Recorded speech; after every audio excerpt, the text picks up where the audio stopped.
aren't that bad. It made my hair fall out. Hold on a sec. Right, let Mr. Professional start here. Okay. Right, evening everyone. So you've seen my face. I'm so sorry if you were eating. I must stop making a joke of it. It's a policy thing. I'm taking my face away. Bloody hell. I don't know why. Nice I don't know haircut, why. Kenny. Thank you so much, Ellen. Thank you so much. Yeah, no, it's a bit short for me, but that's fine. Okay, guys, so let's have a glance at the couple of articles I've shared with you. So yeah, we are slightly behind where we're supposed to be on the work program, but I really don't pay attention to the work program. So we're going to spend a bit of time tonight looking specifically at innovation and the need for innovation and the forms of innovation, etc. So I don't know if anyone had a chance to have a read of some of these articles. I tried to get from different environments, and I think the one area that to me is in desperate need of innovation is retail, because we've got to the point now where we now know how to purchase online, but it's still cumbersome in terms of going to stores, etc. You must see some of the interesting things that are happening, and please have a glance at this. In terms of these online platforms, we are looking at the ability to walk through showrooms and things like that. We are seeing certain stores now going completely employee less. We know that Amazon has a number of those stores in London where essentially your Amazon account, you pick up your fresh produce. As you leave, it rings up what you have and the amount is charged to your account. Other bits and pieces, and oh my gosh, if you need slops, clearly this is where to look. It is this idea of disruptive innovation. We'll talk a bit around disruptive innovation, but it's the idea that in industries become stale very rapidly. And disruptive innovation essentially sets new standards for industries. It often renders previous industries completely.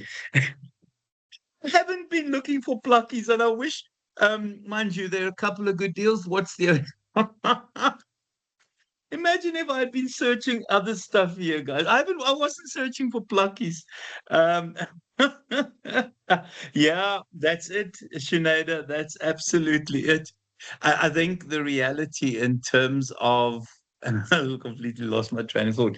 I think when we think of what Google did in destroying industries, and where China is heading, I think we have to start taking notice of China in terms of innovation. They were always wonderful at being fast followers. So they would steal ideas. They are now at the forefront of innovation. We see in terms of the car technologies that make it to South Africa. This is a heck of an interesting read.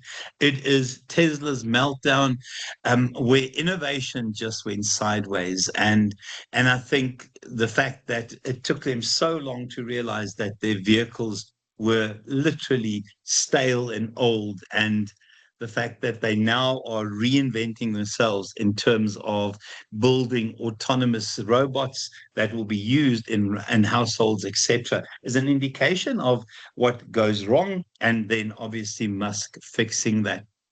Right. So we are looking at Learning Unit 2. So there are a couple of things that we have to look at.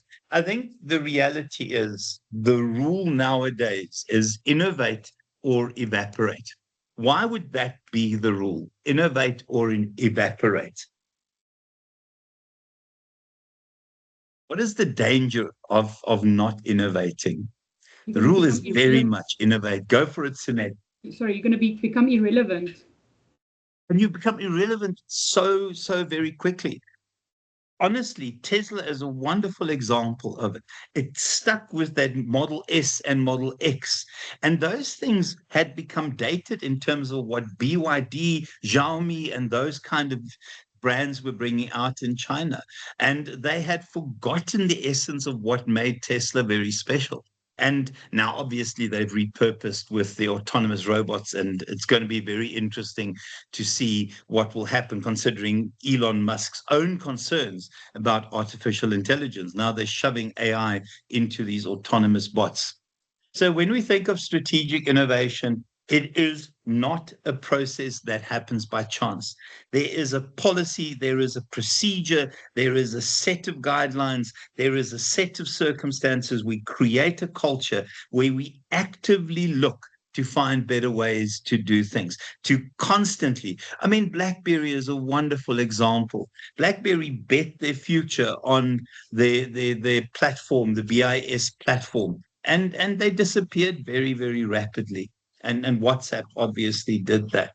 I think in terms of strategic innovation, there is a deliberate process of constantly updating what you're doing. Kodak, absolutely. Nokia, absolutely. Blockbuster, Mr. Video, when it was apparent that we would be doing streaming. Netflix essentially used to deliver the videos in boxes through a sort of mail order system. And they went from there and they essentially created the online platform that it is today. And it was the first mover in that industry. So when we think of strategic innovation, I think there's several things that we have to remember. The first thing is the gap between idea and that idea appearing as an innovation, as a product or service on a shelf somewhere. And to do that, you need to have certain elements in place. The first one is to always remember that we want to look somewhere down the road in terms of the kind of disruptors that we may have to create. But we also, oh my gosh, I didn't see that. I didn't see that. But we also see that you still have to keep your existing customers happy. So the present day strategies essentially is to look at your existing customers and sometimes your late adopters, but you also need to say to yourself, what can we do to move the industry forward? What can we do to create a couple of wobbles in the industry? And I also think the next one is that we, in order to survive, need organizations that can do both. The innovation part, the strategic component of the innovation in terms of renewing themselves, but also not to forget the existing customers. And then lastly, when we look at current competitive advantage is, yeah, used to be on products and services. It's not that anymore. It is about business models that allow us to renew ourselves, that allow us to keep a step ahead of the competition. I always, and you guys are, those of you that are doing WIL at the moment, or XBCM, I think it's called, if you look at what ShopRite does, if you look at that first question where you have to draw a timeline, I don't know how you guys are approaching it. It is such a wonderful example of a company that is constantly reinventing itself, that constantly is ahead in terms of that curve. Right. So in terms of innovation, the two forms of innovation, they're disruptive and sustaining. So disruptive innovation is this idea here. I love this term, creative destruction, where you actively taking a baseball bat to existing procedures, existing products, existing services, existing processes. You're actively taking a bat to that, but you're doing it in a way that you replace it with something more efficient, something better, something more shiny. I love the idea of disruptive, creative destruction. And I think the reality is initially, when you have new innovations, it takes a long time for that innovation to improve to the point where it can compete with existing innovations. I always think of laptops. When the first laptop came out, they were so awful. A desktop could do so much more. And now you look at what laptops are able to do. In terms of disruptive innovation, it is something new, it's something novel, it is something that will bring about a change in the industry. Very quickly, what industries did smartphones destroy? What industries did smartphones destroy? Completely took a baseball bat to those industries. What industries did smartphones destroy? Who still has a landline?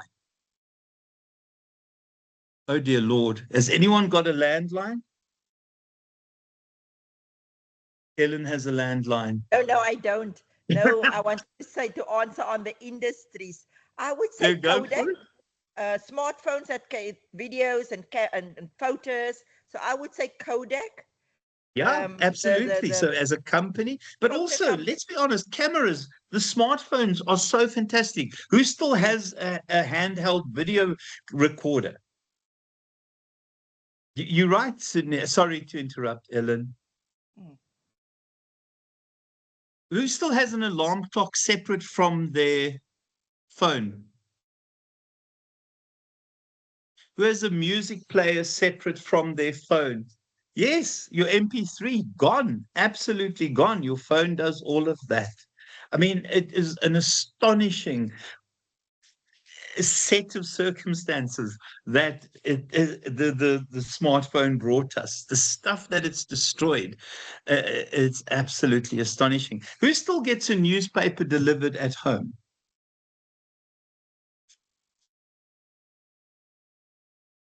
Sinead, I love that idea. Well, I don't think your son would be able to use a landline. He wouldn't be able to use the phone, Sinead. Notebooks as Not at well. all, Yeah. Dr. H. Say again, Sinead. Not at all, because he couldn't understand. Like, what is this? Why is it connected to the? What is this plug? Why? What is this? How Yeah. old So is he? imagine he's 8. So try Oh, explaining dear that to an Lord. 8-year-old. Oh, poor child, shame. Well, I bet some people in this class might never have had a landline at home. Probably. And then there It's was some of us feasible. that used the phone booth. I don't know if you guys remember those ones. You The see, public I phone think there's booth. some people here that don't know what a phone booth is, Tiki Sinead. box. Okay, I'll Tiki mute now. box. Tiki box. Yeah. Oh dear. I think we're in serious trouble. You saw my face earlier, so you know that I've been in a phone booth or two.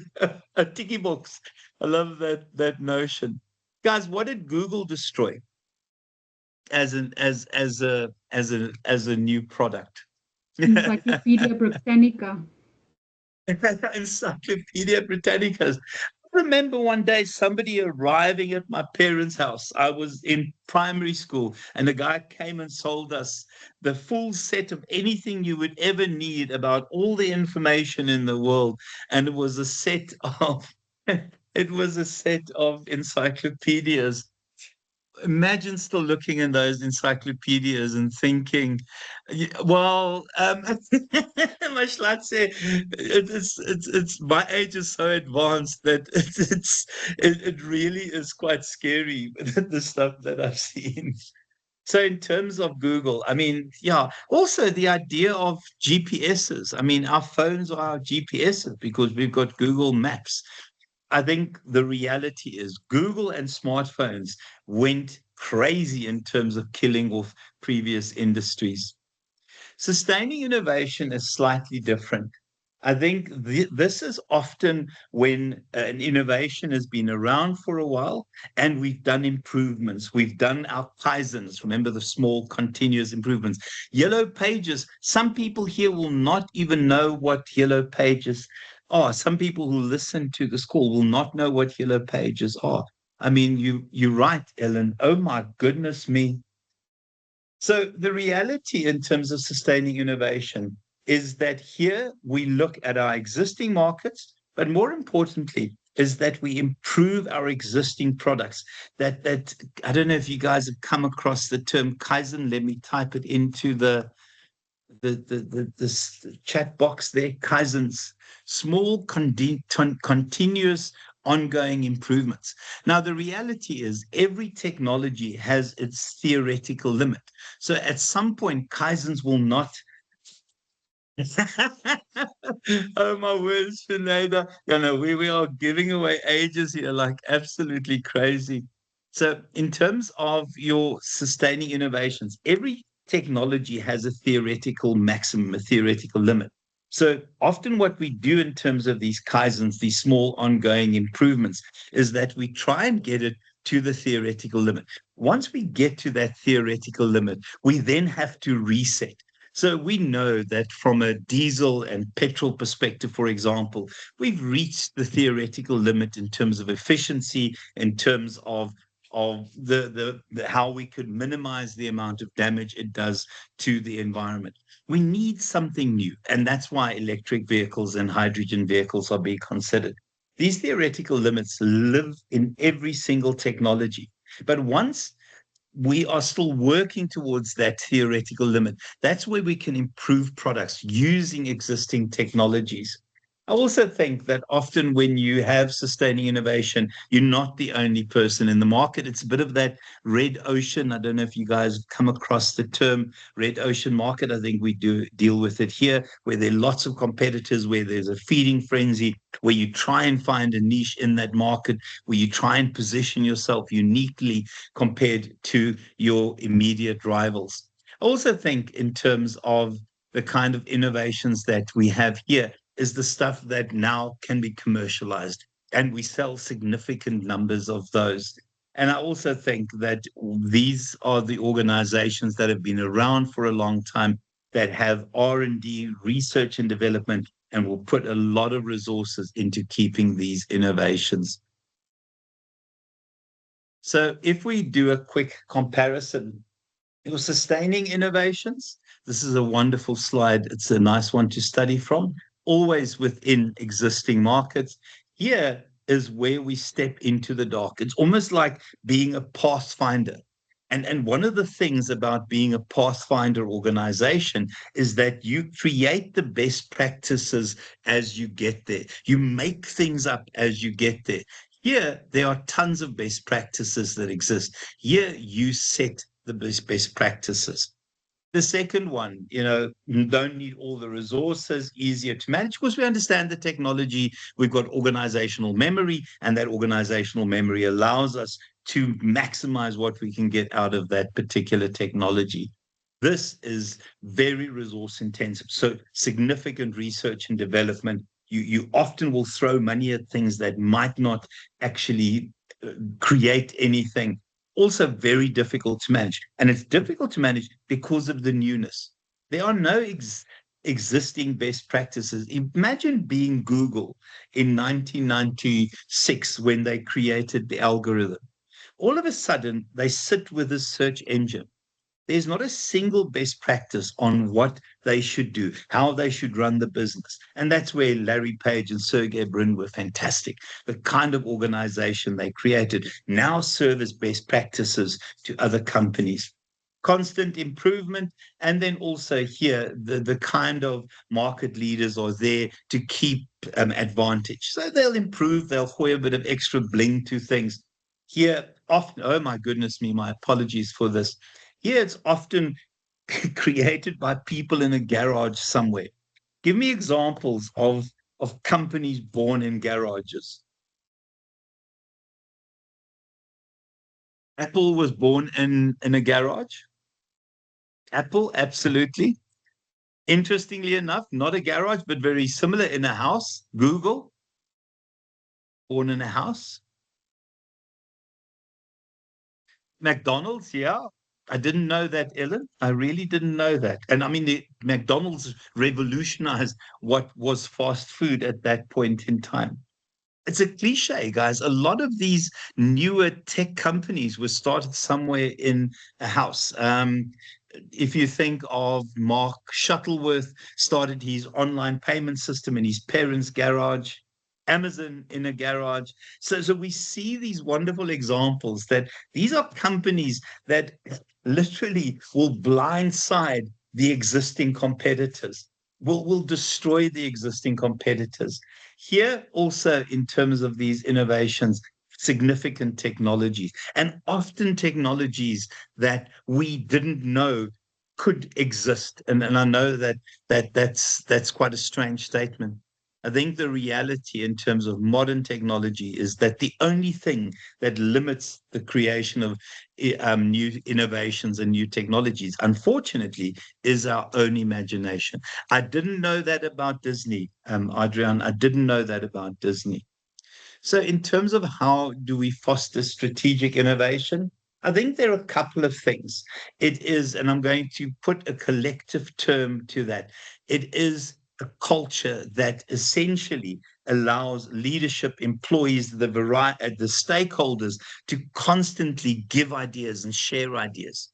I always think of the Please Call Me saga. Please Call Me was a wonderful innovation. And it was created by a guy who didn't work in research and development. And the reality are, thank you so much for that, Adrian.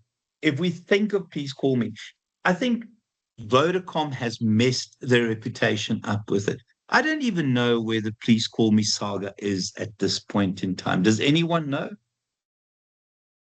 Because innovation, go for it, Sunit. Sorry, I think they paid him out, not what he wanted and not what they wanted. So, but it would have been billions, eh? Yeah, no, it's a lot of money. But they must say the best mediation is when both parties walk away and neither one of them are satisfied. Yeah, compromise. Wonderful idea. Wonderful idea. I think the reality is that in an organization that's truly innovative, these organizations accept new ideas, new innovations from wherever they come inside the organization, from customers, etc. So in terms of what is underpinning those, a wonderful culture. And it's a culture of questioning. It's a culture of being dissatisfied with the status quo, and a culture that allows for people to constantly question that status quo, the right leadership. And leadership essentially create the environment that allow people to be fantastic. Yesterday, yeah, I think Vodacom should have lost customers because of that. And then the innovation process. And I spoke about how this is not arbitrary, that there is a clear set of steps and processes and policies that will guide innovation. So in terms of culture, who wants to share what the culture in their organization is?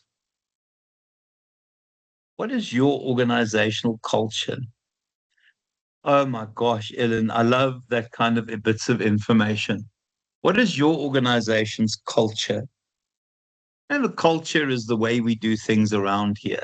When you have a wonderful culture, it perfectly matches your value statement.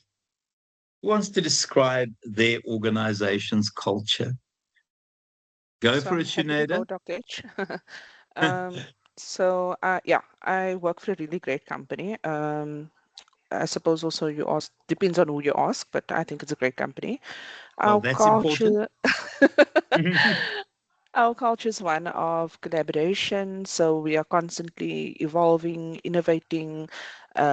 We take a lot from the newer, fresher minds because that's kind of like where the buzz is happening around the younger generation. So yeah, we're all about collaborating, working together cohesively, lending support, that sort of thing. Oh, wonderful. So, I mean, it's the opposite of a toxic culture, because I think some people on this call, or some people who listen to this recording, might tell us that they work in a toxic culture, which is the Yeah, no, opposite of all of that. complete opposite. People don't want to leave, Dr. Eni. That Oh, sometimes that becomes a fantastic. problem because you want That's them to amazing. grow and go, and create space for new incoming people, but they just love it. People don't leave. Oh, I love that. Love that. Anyone else want to share their culture? Anyone here who works in an organization with a toxic culture, where it's unwelcoming, where it's stale, where things don't happen? I suppose that's a bit. I won't ask the company, so don't worry about that. If you want to see wonderful cultures, for me, it's always Google is a wonderful example of an organization with an amazing culture. where you just, if you can, just when you have a moment, find this video inside the Googleplex on YouTube, inside the Googleplex. If you ever get a chance and you've got a bit of time,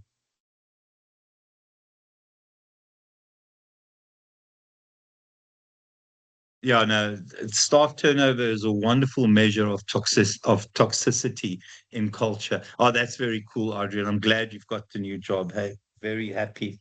So in terms of culture, it essentially lives through the way people interact with each other. It also would include regulation, standards, and guidelines. Oh my word. Yesterday, amazing. That employer of choice is such a good award. My goodness me. Well, Google's had global employer of choice several times. So in terms of the idea of regulation, standards, etc., for me, everything in an organization starts with your vision and your mission, but your value statement, because in that value statement, you can start inferring what the ideal culture is. And it also is, it allows people to want to go to work. It allows people to be recognized for contributions, a great culture. And if we look at the culture very quickly, it is about the freedom and the empowerment to take chances, to question the status quo. I think I've seen organizations where if the moment you question the status quo, you are labeled to be rocking the boat. And those organizations become stale incredibly quickly. Also, mistakes are about learning, and then also significant diversity, because you want to, through your workforce, represent your customer base. I love this idea that you actively reward those individuals that want to push the envelope, that want to make a difference, that want to reinvent what we do in the organization, that we have people from marketing and finance and operations and HR sitting on the same teams. Oh dear Lord. Well, and the reality is a lot of companies are like that, where managers, first of all, promote people who sound like them, who look like them, who say the stuff they want to hear. And those companies die off very quickly. Yeah, no. And unfortunately, yeah, I will never then get promoted because I'm the opposite of the yes sir type of person. Guys, and then a flexible work environment, which and it's everything from work from home, flexible hours when you start, etc., when you finish. So in terms of leadership, the so-called great man theory comes back from the 1920s.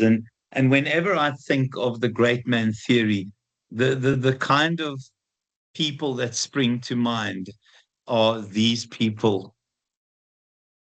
Yeah. And again, if you are a fan of the second one, I apologize because I cannot stand this individual.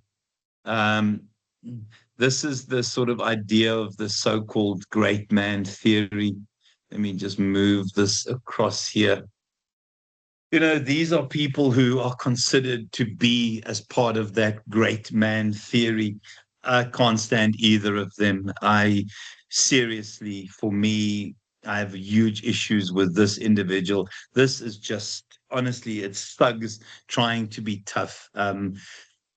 Really not fans of those individuals. But often those great men are considered those exceptional individuals. Sadly, this theory has been almost molded to think that those individuals are what is important. Some of the great men in innovation. Give me examples of some of the great men in innovations. My apologies for saying men in innovations. Things that they've created have changed the world completely. Steve Jobs. For me, Steve Jobs, I always, for me, one of my favorite sayings from Steve Jobs is the idea of putting a ding in the universe. I don't know if anyone's come across that. Let me just get it right. And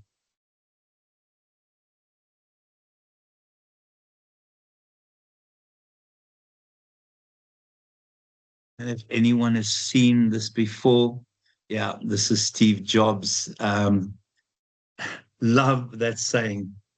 The idea of putting a ding in the universe, denting the universe. Mark Zuckerberg, Adrian Gore in South Africa is such a wonderful example. And if you work for Discovery, I can see why you're part of the employer of choice type of places. Sinead, honestly, as you were describing it, my mind went, this is Discovery. Love that. Absolutely love that. And then also we have Bill Gates as one of those as well. Jeff Bezos is one of those. The scary thing, and I'm not going to try and be sexist, but where are those women innovators? Why do we default to the men only? Where are the great female innovators?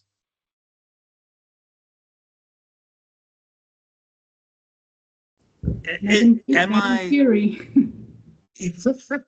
Maybe that's where the theory is from. Yeah, I suppose Marie Curie would be in there. They gave their no. The men stole their ideas. Better get on the side of the ladies here, otherwise Richard Branson, a wonderful innovator. My gosh, constantly unhappy with the status quo. I think in terms of what makes a great leader, the right kind of characteristics, but also the ability to create an organization where if the organization is successful, every single person in that organization believes they are successful. And also the other way around, if every single person in the organization believes they are successful, the organization is successful.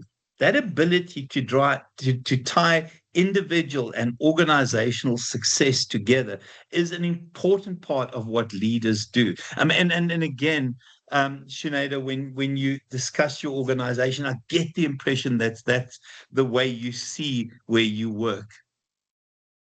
Guys, and then just in terms of leadership, I think there are lots of things. First of all, they are responsible for creating culture because initially the founders of the organization will appoint people who behave in a certain way, and that will embed the kind of culture they want. But also the idea of having to actively listen because ideas come from the strangest places in organizations. And then that idea where you have an environment where people will question everything that we do on a daily basis. And then also to make sure that you don't leave wonderful ideas up in the air, assuming that the idea would turn into a wonderful innovation and a wonderful product. It is that process of following that through. The innovation process is interesting. Rule number one, organizations need to constantly search for new opportunities. I always think of Stephen King on his book on, sorry, I'm reading there. Absolutely, 100%. And if you build innovation into those objectives, Adrian, it is a wonderful driving force. And if you then link incentives to those innovations, it is a powerful, powerful force. Stephen King, in his book on how to write, said people must never tell him that they don't have story ideas. He argues that he can stand in a supermarket for an hour and leave the supermarket an hour later and walk away with 10 story ideas at least. I think what limits us in terms of these opportunities sometimes is our own imagination. Now, I'm not saying you should do this whatsoever. Oh yeah, yeah. I'm not a big fan of scary books. Yeah. Well, it's a fear of failure, but also I think what happens is that our imaginations limit us. In Silicon Valley, people will tell you that they actively use acid as a hallucinogenic to activate parts of their brain. The one guy would tell you how he drops acid. And I mean, I sound so gangster when I say drop acid. The person who's not even smoked cannabis talking like this, but he would drop acid and then he would go to rock concerts and he would write down these wonderful ideas. Remember the Beatles? Oh, dear Lord, some of you won't know who the Beatles are. But the Beatles used to think that when they were stoned, they made some of the most profound statements ever, and they got people to take notes of what they were saying. It was gibberish, unfortunately. And then once you've got these opportunities, you have to prioritize. The truth is, you don't have enough resources to follow every single opportunity. So you've got to prioritize. And then you look at those things that will determine whether this is successful or not. And then look for those opportunities to turn them into something real.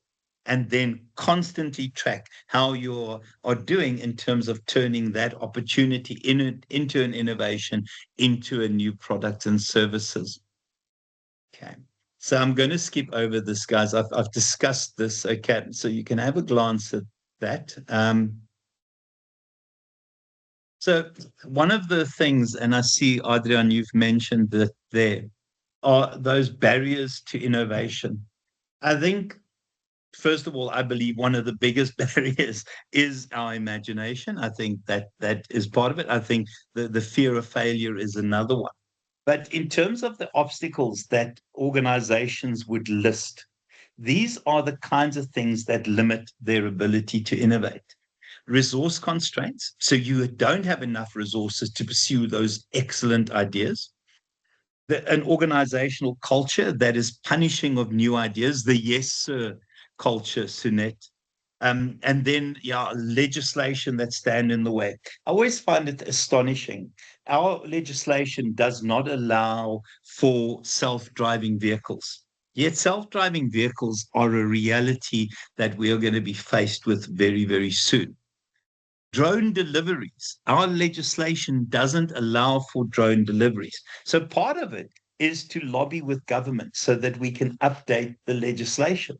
I don't know if anyone's watched any of the videos on the drone deliveries from who does Macro belong to? From Walmart. Has anyone seen the videos of the drone deliveries from Walmart? Do yourself a favor. Yeah, Massmart. Yeah. So Walmart, do yourself a favor. Just whenever you're on the internet, search Walmart drone delivery. And it literally, the drone arrives, drops the stuff in your garden, and leaves. I also think that sometimes the market isn't ready for innovations. Exactly, Mashlatse. We've got self-parking vehicles. And to be honest with you, looking at some of our drivers, I think we should have self-driving vehicles because some of our people should not be allowed to drive whatsoever. And then obviously, the fails, yeah, but again, it's a new technology, Adrian. So we will see fails. We definitely will see fails, but it'll improve. And I think that's part of the magic of innovation, in particular, disruptive innovation. Sometimes the market's not ready for it. Yeah, that's one place to start. And then some technologies don't exist yet. I think somebody might have shared this on one of the groups here. One of my favorite stories about a technology not being ready, but someone being aware that that technology would be available somewhere down the road, is James Cameron that gave us the first Avatar. James Cameron wrote the Avatar movie and realized that the technologies that were available at that point in time wouldn't allow it to do justice to his vision. So he stuck it in his bottom drawer. And over time, the technologies evolved. He knew somewhere down the road. And that's what visionaries also are. Sometimes the technology isn't available for this, but that's why you shelf an idea to wait for the technology to catch up. Guys, and then just other factors that are there. The key one is risk aversion. I think a lot of companies are risk averse. So in terms of the different innovation strategies, okay, first mover, leader. So there's always something that we refer to as the first mover advantage. This is the guy that's first in the market. You become the Google of the industry. You become the Hoover of the industry. So your name appears in the dictionary as a verb because you were there first. Examples of first mover companies in the world, guys, and in South Africa, Discovery certainly there. ShopRite certainly there. Oh my gosh. Oh my gosh. For me, Apple is up there. Guys, the other thing in terms of first movers are these companies that spend a significant amount of energy on patents. I don't know if we've done this in one of the calls already. Who would you say registers the most patents in recent years?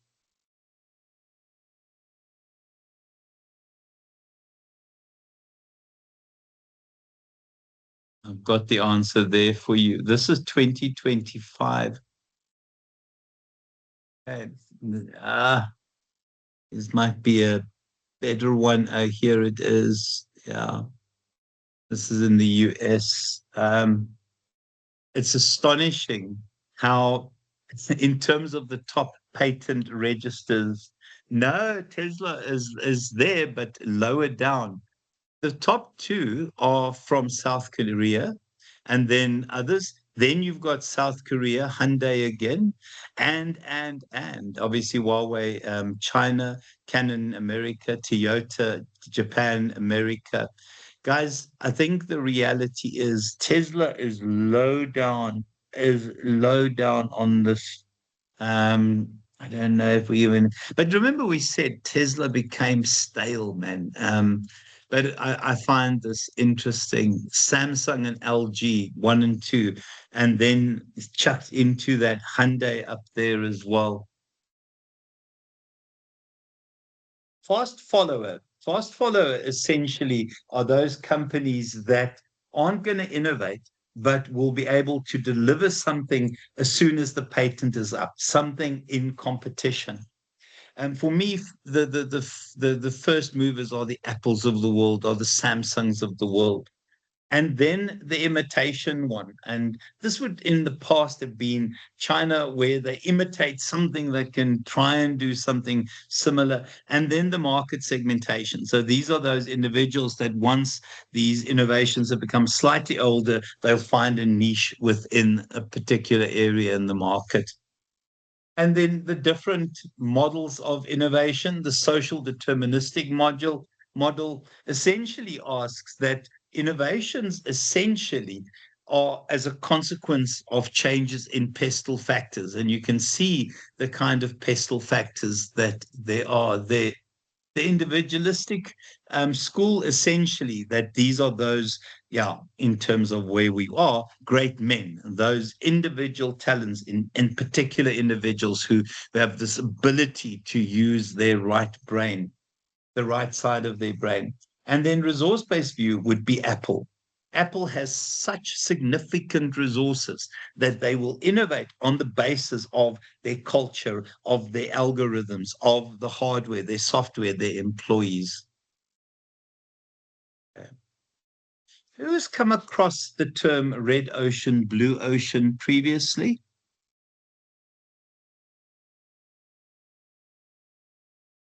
Okay. So red ocean versus blue ocean strategies. Blue ocean strategies are often those individuals that create a new industry. So they arrive and there are no competitors. They are the Apples in terms of the iPhone, the Googles in terms of their search engine. the Teslas initially in terms of their electric vehicles. So blue ocean strategies essentially are those disruptors that get into the particular industry that they've created, and they set the standards and they set what will happen and what won't happen. Red ocean strategies are when companies existing industries. So what they do is they get into a fight in an area that's already a feeding frenzy with lots of competitors. So you need to find a niche for yourself. You need to find a way of positioning yourself there.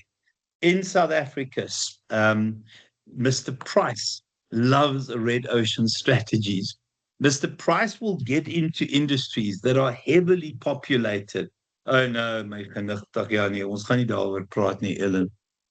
Mr. Price will get into industries that are heavily populated and find a niche for themselves. Remember when Mr. Price clothing happened? I mean, we had so many clothing stores. Remember then Mr. Price furniture and Mr. Price baby. Mr. Price is not shy to get into an existing industry. Can you think of other companies that will get into a feeding frenzy and survive and do it comfortably?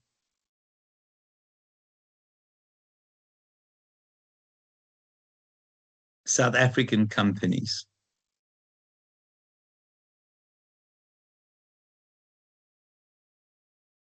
I've got examples of grocery retailers, guys, that have got in and survived within that industry. Checkers, I mean, but also some newer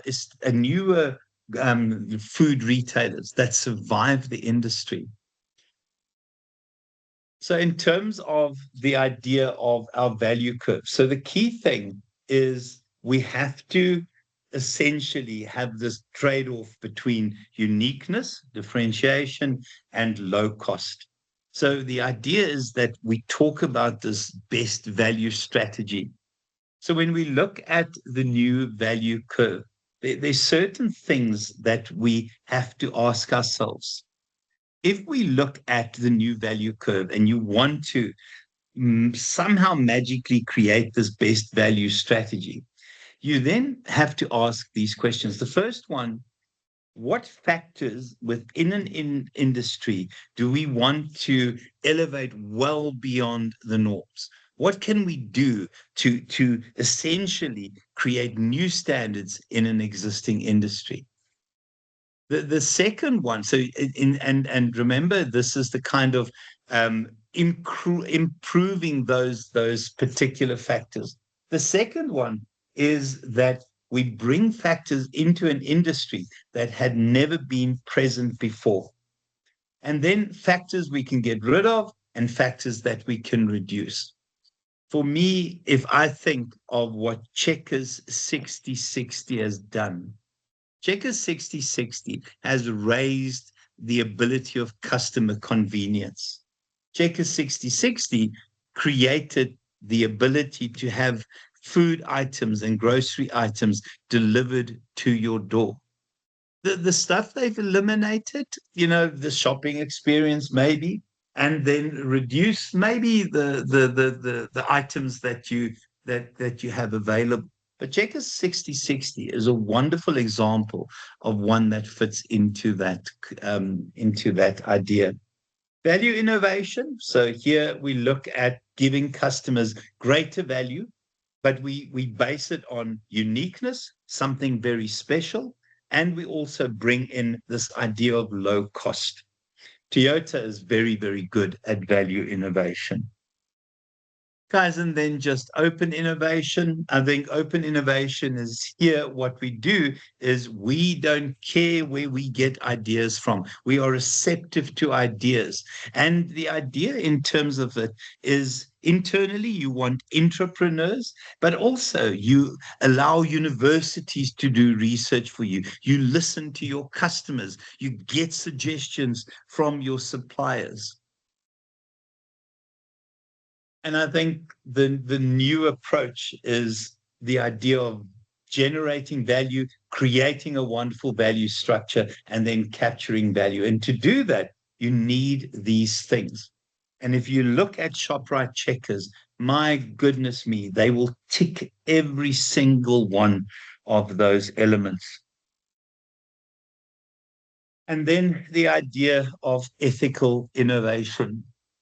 Give me examples of unethical innovations. Unethical innovations. And we see it in the war in Iraq at the moment. In Iran, my apologies. Unethical innovations. Nuclear war, absolutely. Nuclear in terms of giving great power, wonderful idea. Guys, can I just say, the way that drones have been repurposed, drones were such a wonderful idea. Now we use them as ways of destroying. Weaponized drones, absolutely, Sunette. Other examples of unethical innovation, guys. Other examples of unethical innovation, which essentially are just such a brilliant idea, depending on which side of the table you sit on. Unethical innovations. I often will see people build things and destroy areas and kill off the natural environment. Guns, vapes. Adrian, I agree with you. My oldest son, who had not smoked at all as a child, as a teenager, right through school, right through varsity, bloody took up vaping. It is such an unethical innovation. And if we see some of the health consequences, cigarettes is an unethical innovation, in my opinion. I'm a non-smoker and a vehement anti-smoker. Guns, absolutely, Sunette. Guys, I think the reality is when we innovate, you need that moral compass that will say, well, they're bloody bad for the environment. They're seriously bad. And the idea of popcorn lungs, and also that, 10-year-olds, because they are pleasant, will start vaping at 10, and it affects brain development. Sorry, I'm having my moment. Okay. Guys, thank you so much for this evening. Any questions, any comments? Thanks so much for taking part, for being